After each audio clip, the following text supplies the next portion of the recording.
Welcome to our Living Stones podcast, where we gather to discuss all matters of faith and life as members of God's household. In a world that often leaves us feeling fragmented and disconnected, our hope is that Living Stones will help to further connect us as we pursue the Lord together.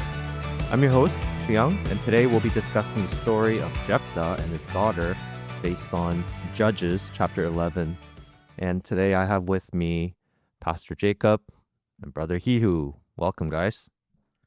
Good morning. It's been a while. Yeah. Morning. Hey, man, our listeners, They don't know. they don't know, Good morning, good afternoon, good evening. just in case I don't see Good you. night. Yeah. We're finally back on the series of tough texts, bring it back to scripture. And so before us today, we have an Old Testament passage. I'm not going to read all of it because it's very long, but it is Judges chapter 11, verses 29 to 40. And to kick us off, Pastor Jacob, do you mind giving us the context of the book of Judges and perhaps also the immediate passage that I just referred to? Yeah. What's going on? Yeah, the entire book can be its main theme can be summarized by the two verses in the last 5 chapters, chapter 17 verse 6 and 21:25, where it says, "In those days there was no king in Israel. Everyone did what was right in their own eyes." And so the book of Judges, which I love, it's a story of multiple conquests that happen as the Israelites have they have come to the land of Canaan. Joshua had led them through the campaign of the conquest of the promised land, and now we got these multiple campaigns through the 12 judges in Israel. It's one of my favorite because it's named after the thing that I like to do. There it is. Ka-ching. Yeah, don't judge me. But the book starts with the continual conquest of Canaan, and it doesn't read chronologically, but it's better to think of it as multiple different military campaigns as you progress through the story. And while we are told that in the beginning of the book of Judges that they were not obedient to what God had commanded them, namely, they didn't drive out the inhabitants of the Canaanites. Instead, they put a good number of them into forced labor. But the key point is these Canaanites lived with the Israelites. And God even rebukes them and judges them for it, where he says to them in chapter 2, "You have not obeyed my voice. I will not drive them out." These are the Canaanites that the Israelites have chosen to keep. "I will not drive them out before you, but they shall become thorns in your sides, and their gods shall be a snare to you." And later on, we see this new generation after the death of Joshua and the elders after him, a new generation that we are told does not know the Lord nor what he has done for Israel. They have not really known any hard times. And so after the wonderful conquest of Joshua and the Israelites, there are these new generation of young people who have not known warfare, who have not really known hard times, and so they have become soft. They're now compromising. They're now worshiping the idols and the gods of the neighboring countries and the Canaanites who have been living. And so what God has said, right? These people are going to be a snare to you. Their gods are going to be a snare to you. And we're seeing that unfold. So as judgment of being unfaithful to the Lord and practicing in these other religious rituals, God sends neighboring nations to oppress them with a heavy hand. And the people then cry out, or rather, even before the people cry out, God even told them, "Yeah, I'm going to judge you with these heavy-handed nations, but I will send judges to you." And so God sends these judges to save the Israelites, but the people don't listen. They are saved, and as soon as they're saved, they go back to doing what they were doing, and we are even told they become even more corrupt than their fathers have been corrupted.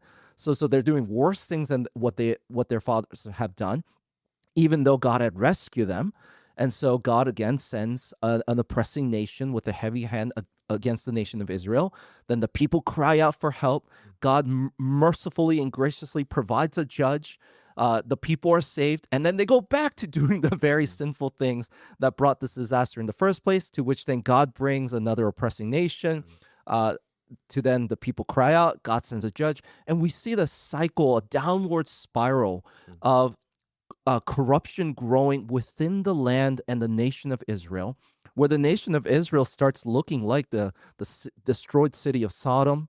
It starts looking like the neighboring countries that were disposed and conquered by Joshua and the Israelites. And we are even, but through it all, God is continually graciously sending judges to rescue, to deliver. And so when you read the book of Judges, you see how God is gracious and merciful, and yet you also see the growing depravity, corruption of the Israelites, where it seems like as you're progressing through, these judges are becoming less and less effective. The corruption of Israel is increasing with each and every story.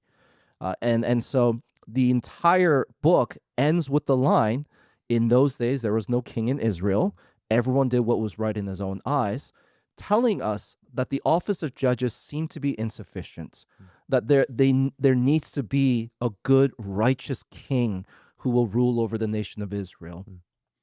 So that's where we find ourselves in our episode today, as we are looking into Judges chapter 11 through the, I believe he is, if I'm not mistaken, the 8th judge listed in the book of Judges, the judge named Jephthah, who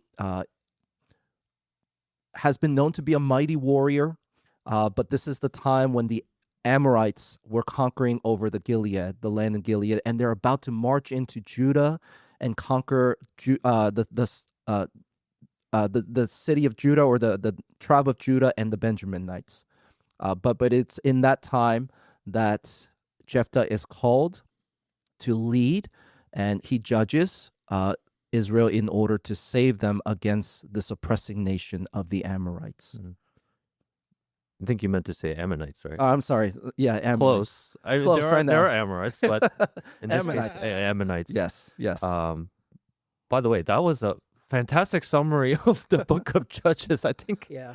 that's probably the best summary of any book that I've heard just on our podcast. Thank you. Oh, Don't judge me. Yeah, that was great. Before we get into the specifics of Jephthah, so you talked about the judges. It's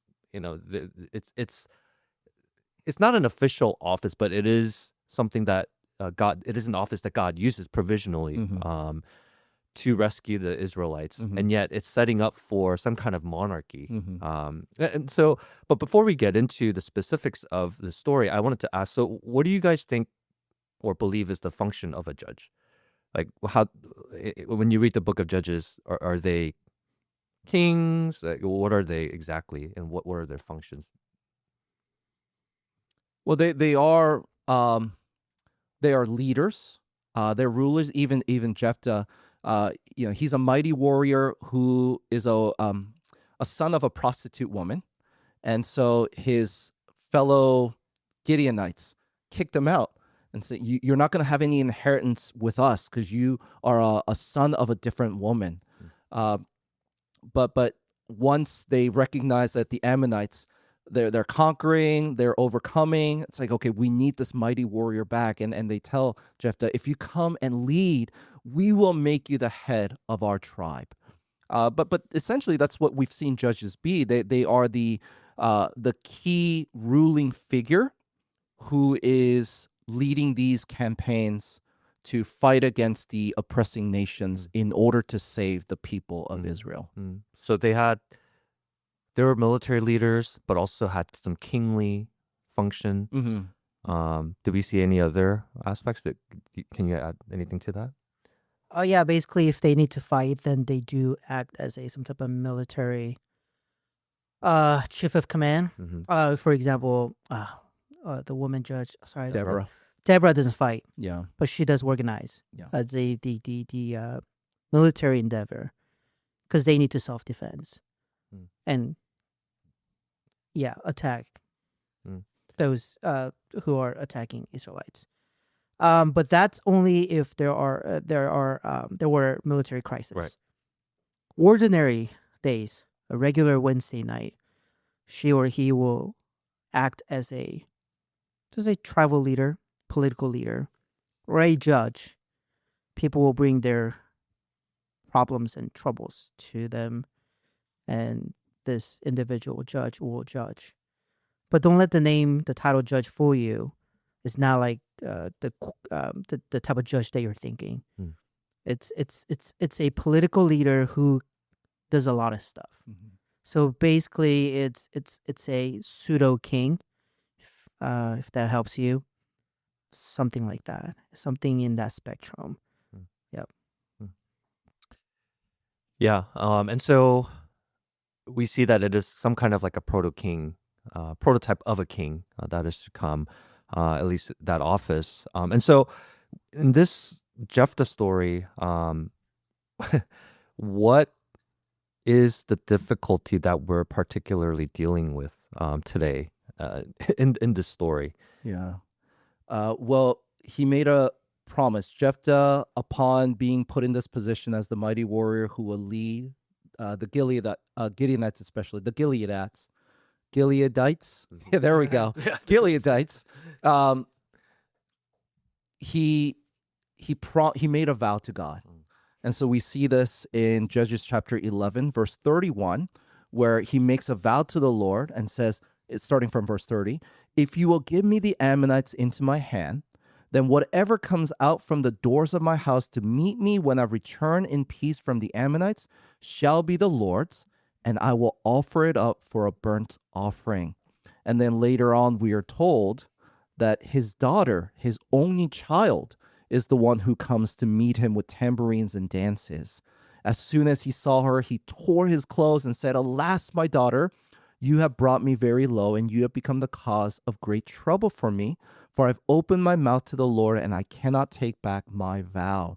So the controversy, or what makes this text difficult, is did this judge of Israel, who's supposed to be a righteous ruler to rescue Israel from the oppressing nation, actually sacrifice? And when you read about what a burnt offering is through the book of Leviticus, it's not a pretty sacrifice. It's one that requires butchering what you are about to offer up. And so the question is, did he actually do that to his daughter, his one and only child?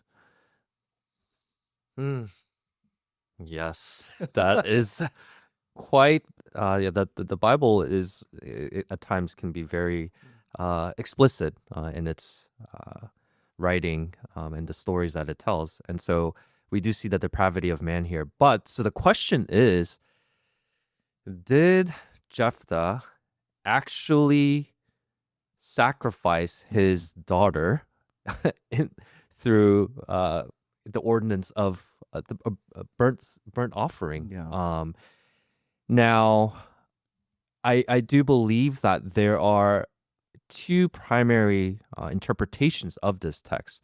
And so that also is a challenge in and of itself, because there are two major camps. And I think it'd be good to kind of explore both sides because it's not perhaps there is a majority minority, but both have hold some weight. And so can one of you guys kind of take us through perhaps, so on one side, there's a literal burnt sacrifice, right? But there is another view here that I think is worth bringing up. Can one of you guys explain the other view? I can try I'll do the real burnt offering view because I'm decided. Okay. That's my view. Okay, so he's on the burnt PJ, I heard, is undecided. Okay. So then he can less biasly Okay. represent the other view. All right, PJ. So who goes first? So, okay, actually, I'll have you do the burnt offering one first. Yeah, the burnt offering, pretty straightforward. It's the degree of grief and sorrow Jephthah shows when he sees his daughter coming out, greeting him. And what makes it worse is that he blames her. the language here is exploratory. It's like, you're the cause of my grief. Now, like, I had to, but I don't want to. And the daughters, if anything, is more righteous, more religiously in tune with, like, yeah, you got to do what you got to do if you made a vow with the Lord. So yeah, the actual human sacrifice view, that sounds really bad, but that's what we're talking about here. The real human sacrifice view here is that we're just taking the story as is, going with the narrative, try to match the consequence, match Jephthah's grief with its real consequence. Yeah, it's pretty straightforward. So, if I were to play devil's advocate a little bit here, Devil has Use the no D place word. here. Devil has no place in God. Satan, who has been defeated. Yeah. So the grief, perhaps you'll get to this, right? Because I can also see the grief in the perspective of, so the other view, right?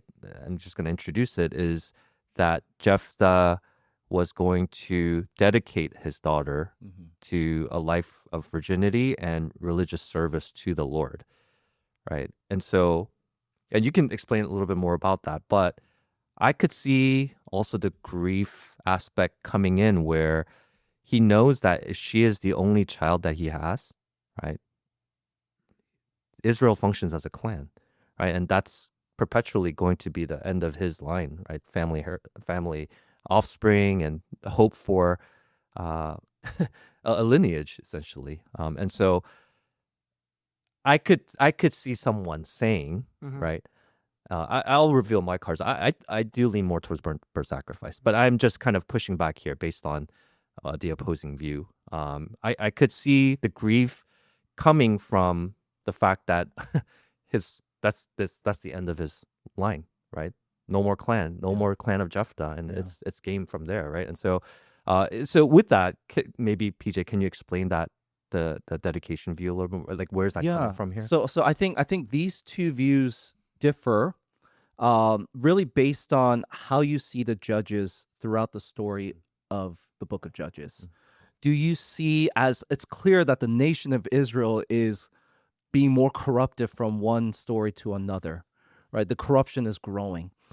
So is it that the judges themselves are also becoming corrupt as the nation is becoming more corrupted?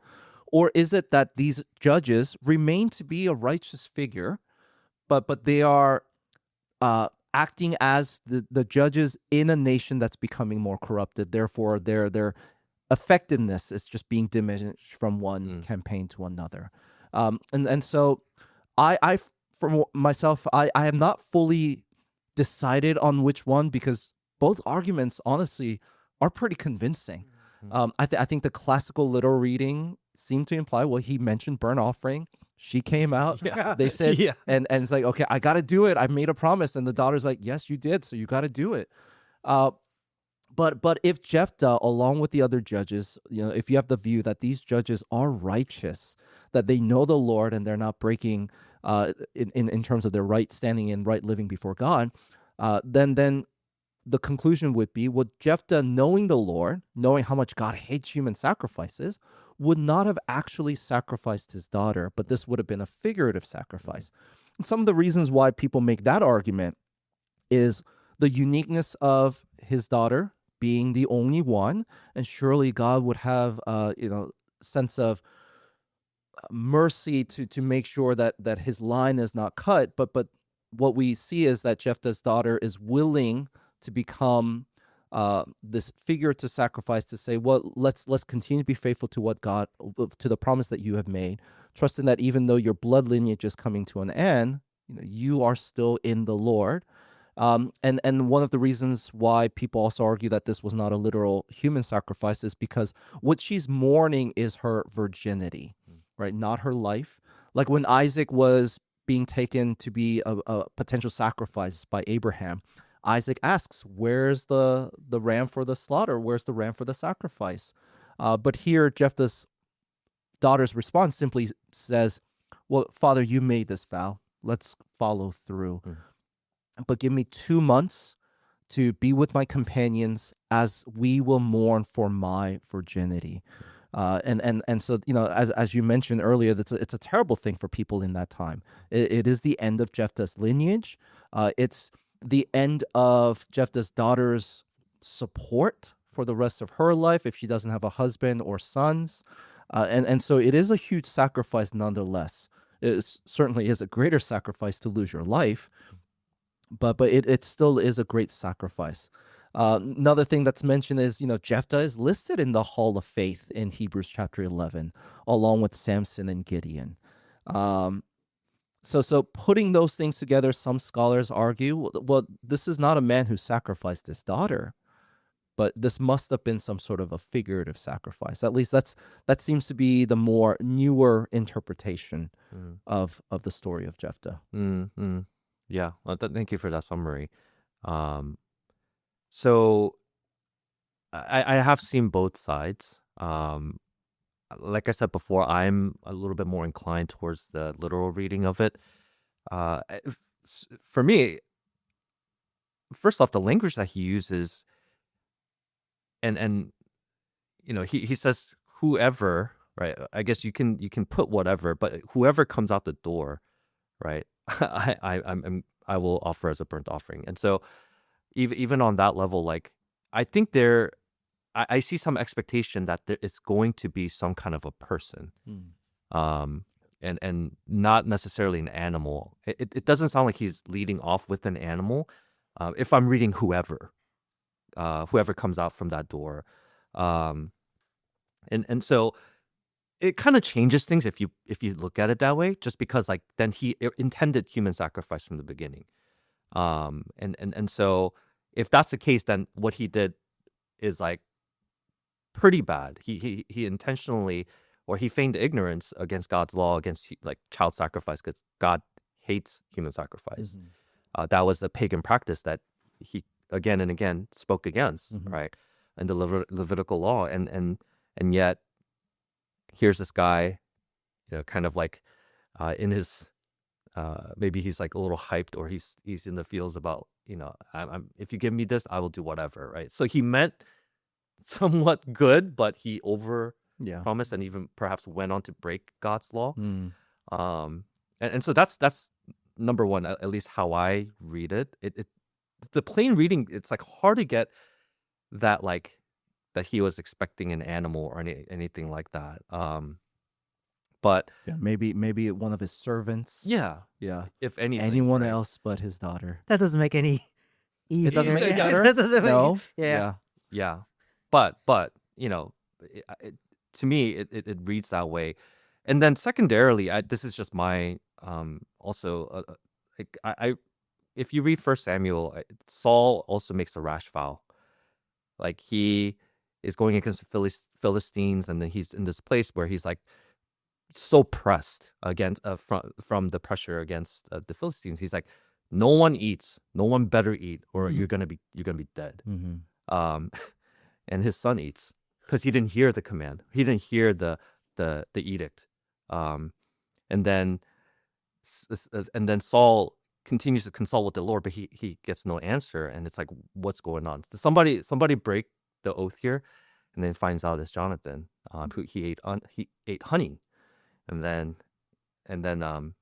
Saul's like, all right, well, he needs to be put to death, but the people are pleading on his behalf. Yeah. It's like, we will pay a ransom for your son. Like, well, don't do this. This, like, he won. Jonathan achieved victory, military victory, and yet you're gonna, because of your rash vow, you're gonna kill him. And so, like, the reality of the fact that Saul was actually gonna kill his son Jonathan because of his rash vows. I know it's not the exact same circumstance, but like that also shows me that it is a possibility that somebody's rash vow, right, to kill like his own son, as to kill whoever, was gonna be come to fruition. And in this case, I can totally see Jephthah making that false promise and having to go through with it, even though it goes against God's law, right? Yeah. And so I just think it speaks to the messiness and the chaos of the situation, if anything. Yeah, I don't know if you had any other thoughts on case for burnt. Yeah. So a little bit different angle here. I don't think this is a rash vow. Mm. Because the way story portrays Jephthah is that the man is extremely political. He knows how to talk. He knows the history well. Because for the listeners who don't know the story, because right before these few verses, right before this, the tragic vow that he makes, it's a dialogue between Jephthah and the foreign king who wants to invade Jephthah's people. And Jephthah makes, before he gathers his military, he first engages in a conversation with the king. And it's long. There's a lot of verses here. And it's going back and forth, going through the history of this nation and Israel, and kind of going through the loopholes, and he's smart and he knows how to talk. But the thing is, what's more interesting is that before this, a good amount of verses were used to describe his upbringing. Like the story tells us that his mom is a prostitute, and his half brothers didn't want him, so he got kicked out. Illegitimate. Yeah. Like we don't have to know these descriptions, because other judges don't even get these descriptions. Yeah. Meaning the story is purposely setting up kind of a Jephthah as a character, that he has a lot of traumas, rough upbringing, because also it tells us that after he got kicked out, he went to some countryside and he hung out with some bad guys, Worthless fellows. some bad dudes. Worthless fellows. Meaning he's street smart, but also educated in a way where he can have a good conversation with a king, a foreign king. For someone like him, all of a sudden the story tells us that he made a vow. I don't think this is rash.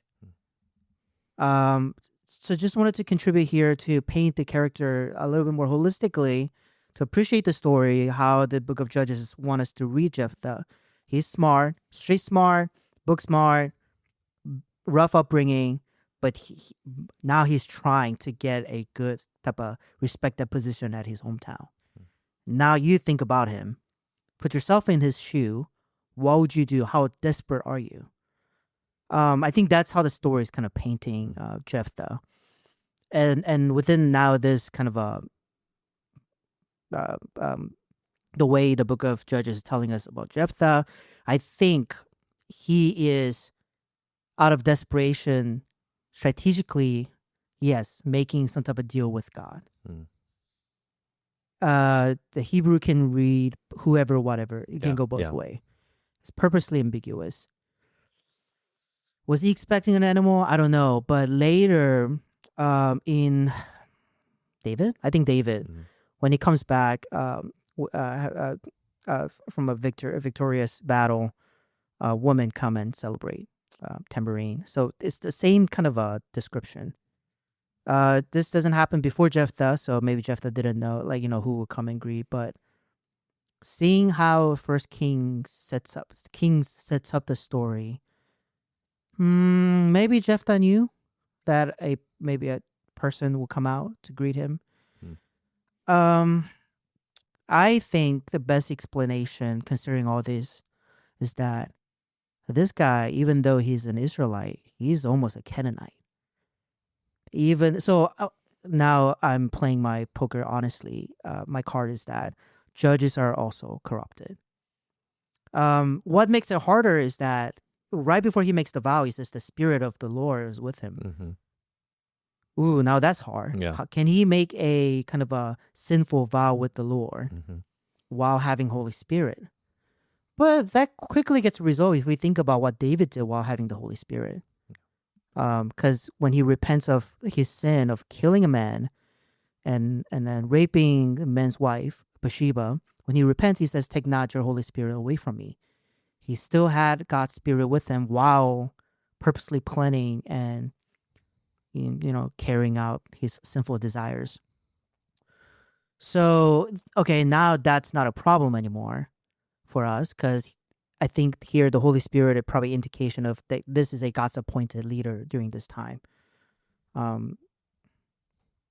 So yeah, sorry, let me summarize. I'm just going everywhere with this.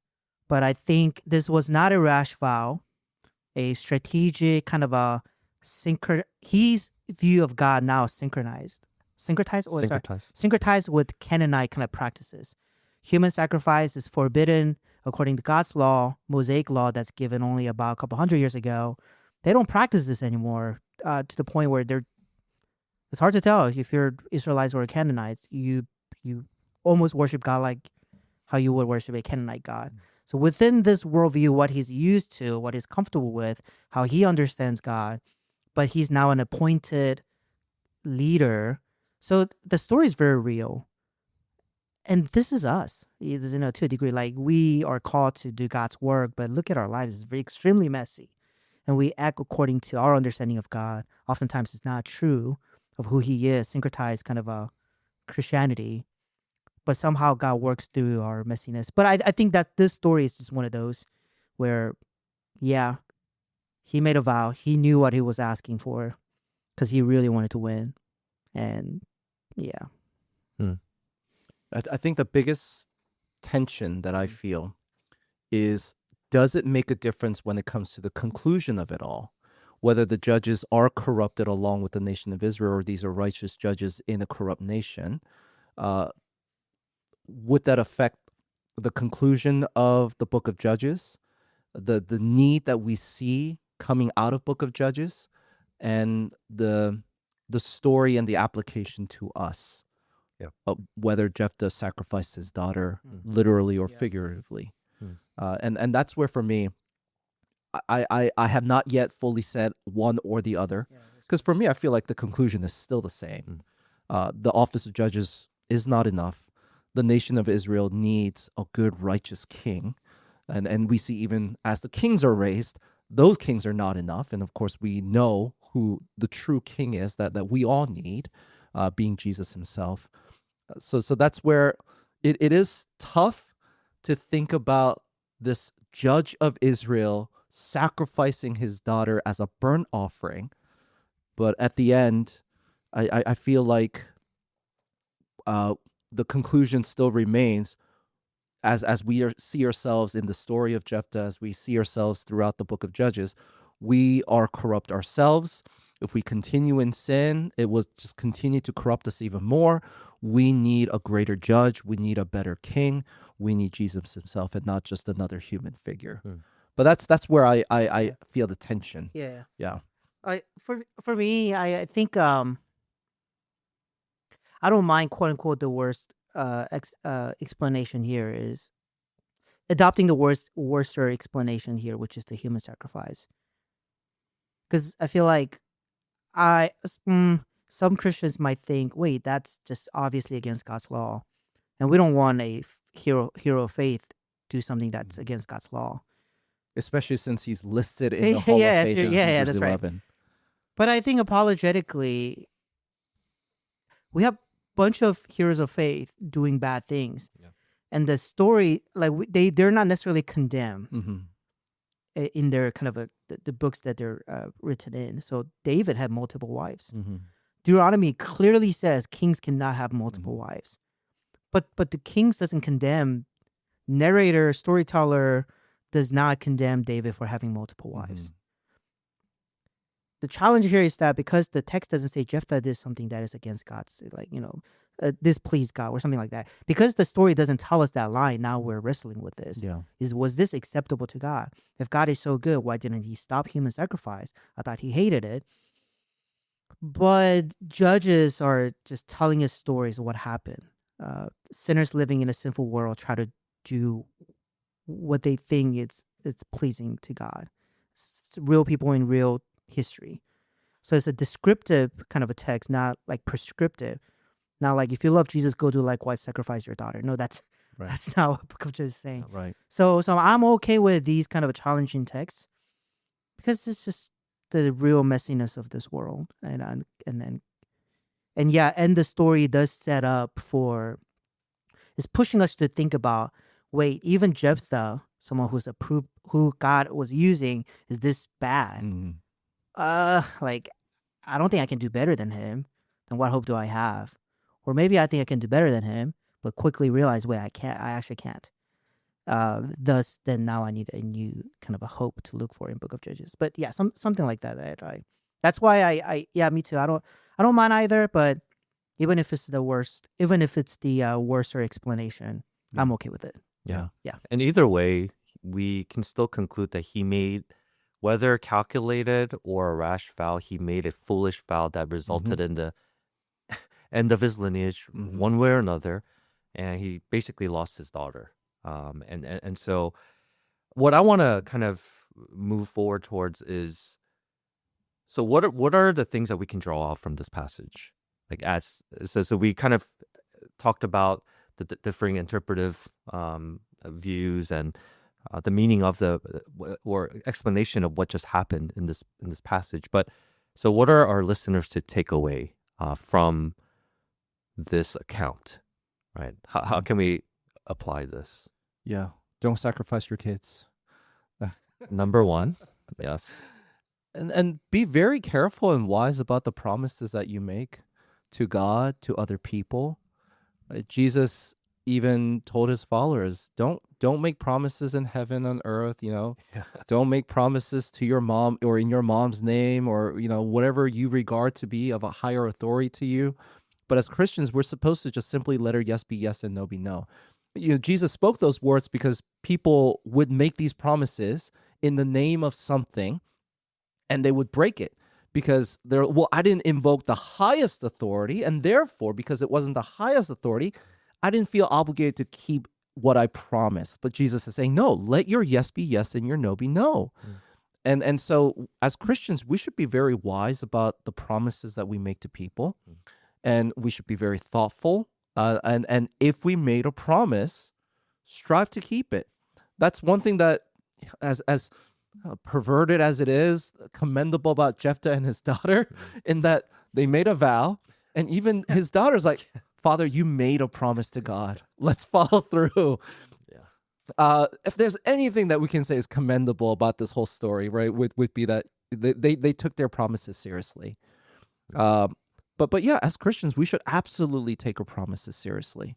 When we make a promise to our soon-to-be spouse on the wedding, in our wedding day, right, we're not to take that lightly, right? We know that this is a life-bounding promise that we're making to each other, and so we should be very serious about those promises. We should be very serious about the promises that we make to our friends, whether we think they're small or large.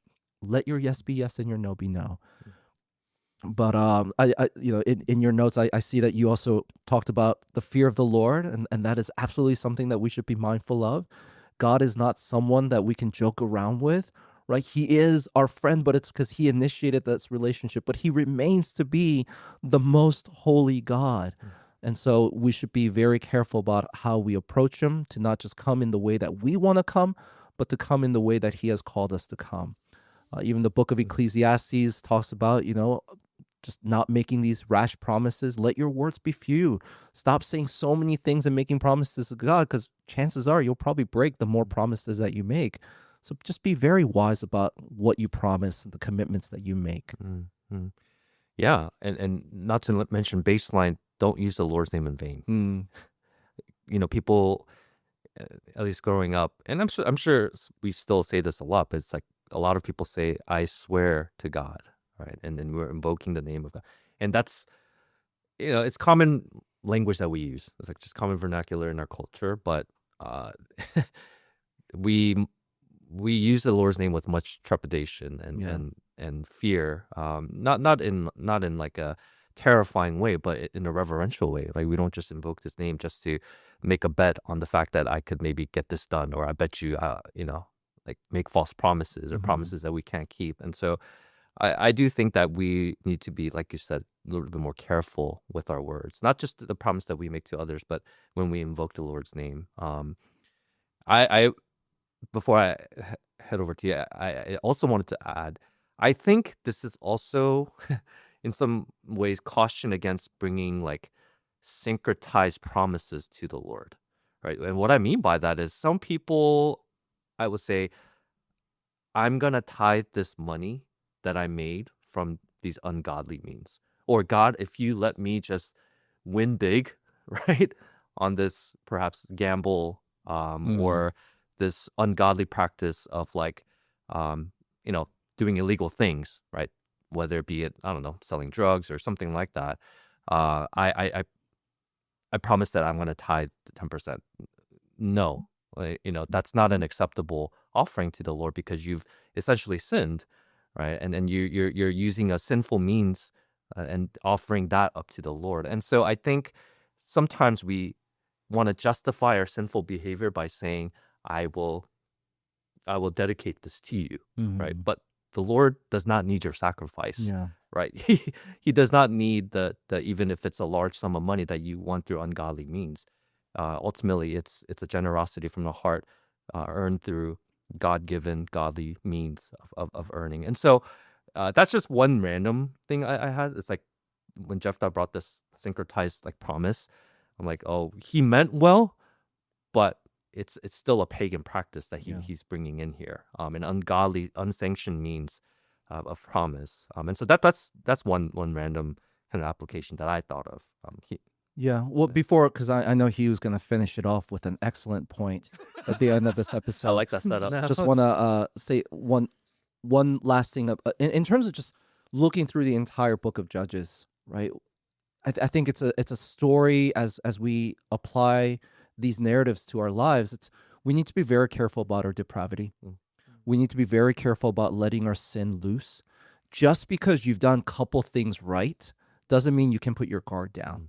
Right? We need to have this guard up all the time, where even office like the judge who have done these wonderful things could commit such atrocity when they, even in making this promise, as Hugh mentioned earlier, perhaps this was all calculated in his mind, right? So just because you've done a couple right things doesn't mean you should feel all the more safe that you can be a little more loose with your sinfulness.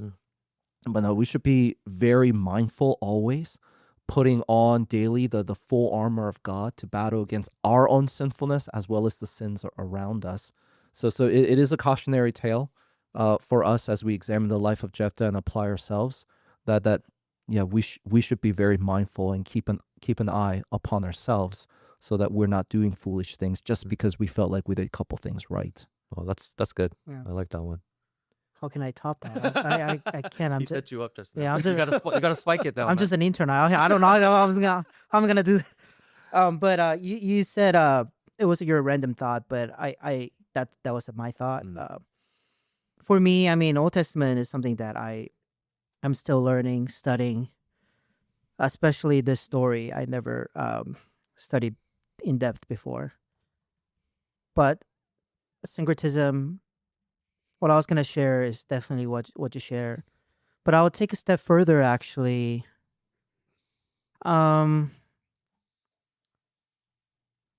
Use something like syncretized promise. If you make me win big, I'll offer some amount for the church or contribute for the good cause and so on and so forth. But I think even for God, if you give me this job, like it doesn't have to be like bad stuff, but syncretism for us is like as if God requires of our some type of vow or some type of like offering. I think syncretism doesn't have to be like you make big money through gambling and you tie that, that's the wrong view of God. But I would even say, God, if you let me date this person, I'll come out to prayer night. Or if I come out to prayer night, let me have this, like that one date that I really want. Like that's small, God. Like let me have it if you're a good father. It sounds good, but that's syncretism. It's like you're like 98% right with your view of God, but that 2% is actually a violation of you just made up your own God, as if that's how you should relate to your Heavenly Father. So syncretism can be very subtle. This is a very bad example of a syncretism, if it is. But in our daily lives, regular Thursday morning, syncretism comes to us in a very subtle way. God, if you give me 2 hours of break, I will be better to my wife. I don't know if that's how God actually want Christians to display their love for Christ or piety. So I think syncretism, just taking a step further for us to think about, if you're listening to this on your way to school, work, I don't know, coming back home to your family or going on that day. It's just syncretism for Christians comes very subtly many times. So I think and thus, like PJ said, we need to fight against that, always be aware, sharpen our understanding of the one who saved us and whom we call Father, and so forth. Which then I think, you know what? Yep, that's it. Yeah, good stuff. No, that's good. I like that. So are we good? Did we draw out enough from this text, you guys? Do we need to show more Jesus from this? Or yeah. No. I think I hope that our listeners got a good taste of what it looks like to bring different interpretations and ones that have validity, and to kind of challenge one against the other, but also learning how to draw out the principles and applications for our lives, our immediate lives, from a text like this. It's easy to read things like this and be like, oh man, what is this story about? It's like so bad and sounds so terrible that it cannot have anything to do with me. But actually it does, right? It tells a story of depravity and our sin and our need for Christ. And so I hope that this exercise at least was helpful for you guys in learning how to draw out life lesson and principles and application from Scripture. So we thank you for listening. Thanks, PJ. Thanks, Hwihu. As we come to the end of this episode of Living Stones, we hope that you found our discussion helpful in understanding this challenging story of Jephthah and the sacrifice of his daughter. If you found value in today's episode, we encourage you to share it with others. Remember that you are not alone in this journey. We are members of God's household, united by a shared faith in the Lord and the desire to grow together. So until next time, may God's grace and peace be with you all. Thank you for being a part of Living Stones.